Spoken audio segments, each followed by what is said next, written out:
Summer holidays vandachu, நம்ம GT Holidays vandachu. GT Holidays, South India's #1 travel brand.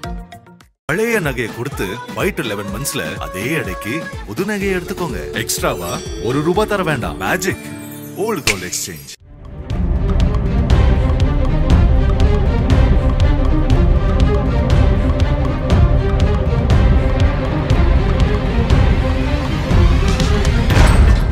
Thoothukudi மாவட்டம் கோவில்பட்டி சுற்றுவட்டார பகுதிகளில் கடந்த சில மாதங்களாக வீடுகளின் பூட்டை உடைத்து நகை பணம் கொள்ளையடிப்பது, விலை உயர்ந்த பைக்குகளை திருடிச் சென்றது உள்ளிட்ட பல்வேறு குற்ற சம்பவங்கள் அரங்கேறியது. இந்த குற்ற சம்பவங்கள் குறித்து கோவில்பட்டி மேற்கு காவல் நிலையத்தில் ஏராளமான புகார்கள் வந்துள்ளன. அதன் பேரில் போலீசார் வழக்கு பதிவு செய்து அப்பகுதியில் பதிவாகியிருந்த சிசிடிவி கேமரா காட்சிகளை கொண்டு துப்பு துலக்கினர். அந்த சிசிடிவி கேமரா ஒன்றில் முகமூடி மற்றும் கை கிளவுஸுடன் அடையாளம் காணப்பட்ட நபர் திருநெல்வேலி மாவட்டம் களக்காடு பகுதியைச் சேர்ந்த பிரபல முகமூடி கொள்ளையன் சந்திரகுமார் என்பது தெரியவந்தது. இவரை பற்றி போலீசார் மேற்கொண்ட விசாரணையில் பல்வேறு அதிர்ச்சிகர தகவல்கள் வெளியானது. செல்போன் கூட பயன்படுத்தாத கில்லாடி கொள்ளையன் சந்திரகுமார் நள்ளிரவில் மட்டும்தான் தொழிலில் இறங்குவார். குற்ற வழக்குகளில் சந்திரகுமாரை போலீசார் கைது செய்ய செல்லும் போது போலீசின் கவனத்தை திசை திருப்பி கண்ணுமிக்கும் நேரத்தில் எஸ்கேப் ஆகக்கூடியவர். வயல்வெளி, தோப்பு, சுடுகாடு உள்ளிட்ட பகுதிகளில் மட்டுமே பதுங்கி இருக்கும் சந்திரகுமார் பல ஆண்டுகளாக போலீசுக்கு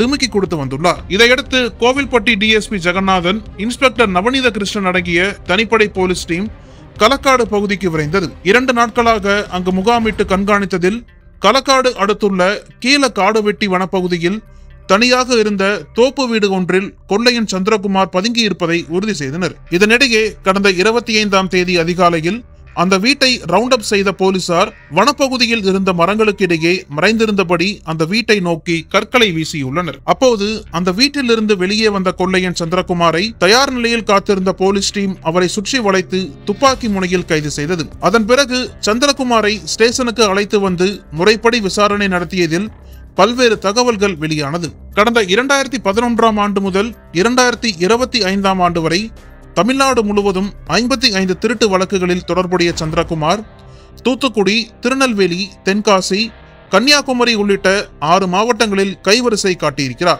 விருதுநகர் மாவட்டத்தில் பிரபல ஜவுளிக்கடை ஒன்றில் கொள்ளையடித்த விலை உயர்ந்த பட்டு சேலைகளை ஊரூராக தலைச்சுமையாக கொண்டு சென்று அரசு அலுவலகங்களில் உள்ள பெண் அலுவலர்களிடம் தள்ளுபடி விலையில் விற்பனை செய்து கல்லா கட்டியிருக்கிறார். பல மாவட்டங்களில் தேடப்படும் குற்றவாளியாக அறிவிக்கப்பட்ட சந்திரகுமாரின் குற்றங்கள் தனிப்படை போலீஸை கிறுகிறுக்க வைத்திருக்கிறது. இதையடுத்து கொள்ளையன் சந்திரகுமாரை கைது செய்த போலீசார் அவனிடமிருந்த 3 விலை உயர்ந்த பைக்குகளை பறிமுதல் செய்தனர். அதன் பிறகு அவரை கோவில்பட்டி கோர்ட்டில் ஆஜர்படுத்தி பாளையங்கோட்டை சிறையில் அடைத்தனர். 6 மாவட்ட போலீசுக்கு டிமிக்கி கொடுத்து வந்த ஹிட்லிஸ்ட் முகமூடி கொள்ளையன் சந்திரகுமாரை கைது செய்த கோவில்பட்டி தனிப்படை போலீசுக்கு மாவட்ட எஸ்பி ஆல்பர்ட் ஜான் பாராட்டு தெரிவித்துள்ளார்.